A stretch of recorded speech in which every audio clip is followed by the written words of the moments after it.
Assalamualaikum warahmatullahi wabarakatuh. Halo pemirsa, halo sahabat keren, apa kabar hari ini? Alhamdulillah, sehat-sehat, baik-baik, tetap semangat. Oke, selamat datang di ruang belajar mandiri amat keren. Payo, asa, ase, aso, matematika. Sahabat keren yang kreatif, eksploratif, representatif, excellent, no drop. Perkenankan Pak Yoyo membahas bab 4 peluang sampai pada subbab kisaran nilai peluang dan frekuensi harapan. Harapan Pak Yoyo setelah melalui kegiatan melihat, menyimak, dan menonton video pembelajaran kali ini, peserta didik dapat 1. Menjelaskan pengertian kisaran peluang. 2. Dapat menghitung frekuensi harapan dari suatu kejadian. Oke, yuk kita simak penjelasan teorinya dulu. Apa sih kisaran nilai peluang itu? Berkisar antara apa nilai peluang? Ingat, jika peluang suatu kejadian A disingkat PA, nilai PA berkisar mulai dari 0 kemustahilan sampai dengan 1 kepastian. Atau ditulis dalam bentuk PA di antara 0 dan 1. Kalau peluang A itu 0 berarti kemustahilan, mustahil terjadi. Kalau peluang A itu 1 berarti kepastian, pasti terjadi. Sehingga dapat aturan PA peluang A ditambah peluang bukan A sama dengan 1. Dapat rumus 1 ya. Atau kalau mencari PA berarti 1 dikurangi yang bukan peluang A. Begitu pula sebaliknya, ketika mencari peluang bukan A, maka 1 dikurangi peluang A. Nah, ada 3 ketentuan ini. Nah, sekarang apa sih frekuensi harapan dari suatu kejadian itu? Frekuensi keseringnya keinginan kita agar A itu muncul, frekuensi harapan A muncul, yaitu hasil kali dari peluang kejadian dengan banyaknya percobaan. Atau dirumuskan FHA sama dengan PA kali F. Dengan keterangan FHA, frekuensi harapan kejadian A. Sedangkan PA, peluang A. Sedangkan F, frekuensi banyaknya percobaan. Oke, untuk lebih jelas, mari kita simak contoh 1. Peluang kalah dan peluang seri kesebelasan Juventus dalam suatu pertandingan melawan AC Milan berturut-turut 2/15 dan 0,4. Berapa peluang Juventus menang? Nah, sahabat kalian, untuk membahas ini, kita analisis apa yang diketahui itu. Yang pertama, peluang kalah 2/15. Sedangkan peluang seri 0,4. Nah, karena yang satu dalam bentuk pecahan, biasa ini pecahan desimal, kita ubah. 0,4 sama dengan 4/10. Oke, ini biar lebih mudah aja ini.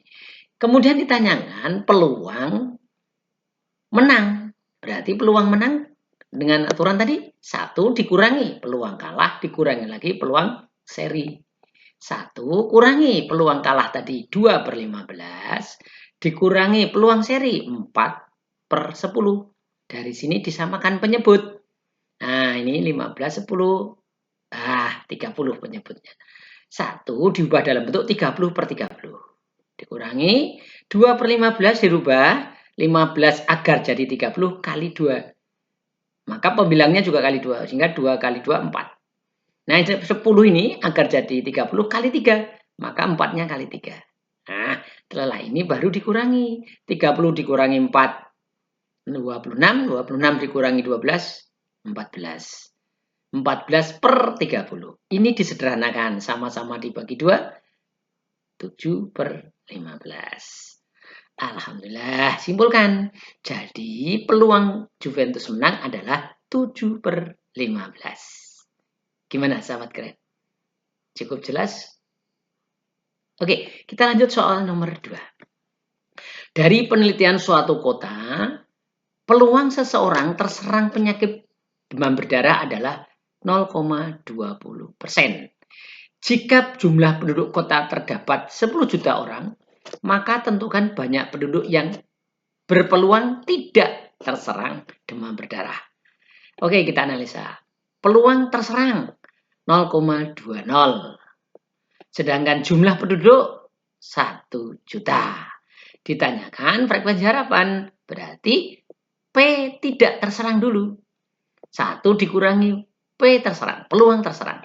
1 kurangi 0,20. Hasilnya berarti 0,80.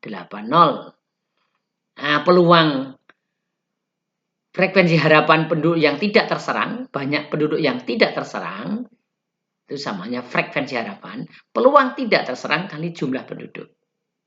Peluang tidak diserang tadi 0,80 kali jumlah penduduk 10 juta. Sehingga hasilnya 8 juta.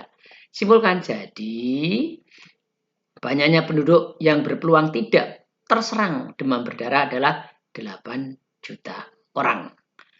Alhamdulillah. Nah, ini harus diterampilkan. Agar terampil nanti ya cepat, tidak usah kata-kata ditulis lengkap. Kita lanjut soal nomor 3. Berdasarkan perkiraan peluang siswa diterima di SMA adalah 70%. Jika jumlah siswa di SMP Negeri 1 kelas 9 adalah 240 siswa, maka banyak siswa yang berpeluang tidak diterima di SMA Negeri 1 adalah, nah, kita analisis, peluang diterimanya berapa? 70%. Dibuat jadi pecahan biasa, 0,70. Kemudian peluang tidak diterima berarti 1 dikurangi peluang diterima. 1 dikurangi 0,70. Berarti hasilnya 0,30. Maka frekuensi harapan, nah, banyaknya peluang tidak diterima, berarti peluang tidak diterima tadi kali jumlah siswa. 0,30 kali 240. Nah, hasilnya ke-72. Sehingga kita simpulkan, banyak siswa yang berpeluang tidak diterima di SMA Negeri 1 adalah 72 orang. Ingat-ingat ya, maka harus bersaing. Ingat ada TKA nanti. Yuk kita lanjut soal nomor 4.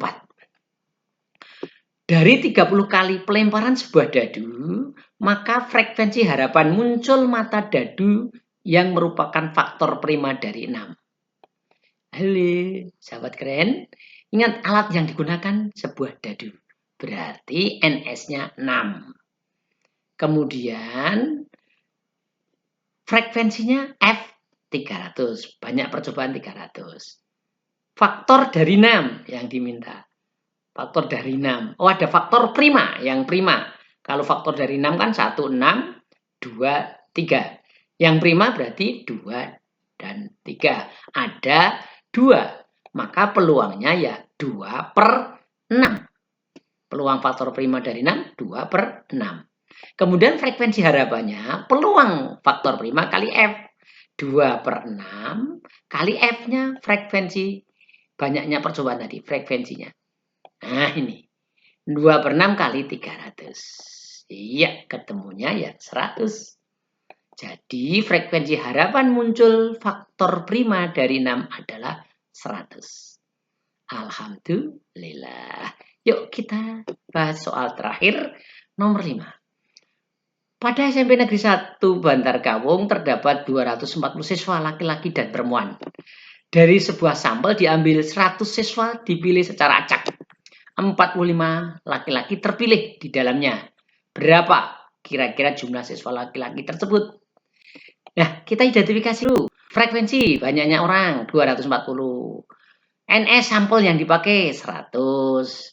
N laki-laki, terpilih laki-laki 45. Berarti peluang terpilihnya laki-laki 45/100. Nah, frekuensi harapannya ya tinggal 240. Berarti 108. 45 kali 240 bagi 100, 108. Jadi frekuensi harapan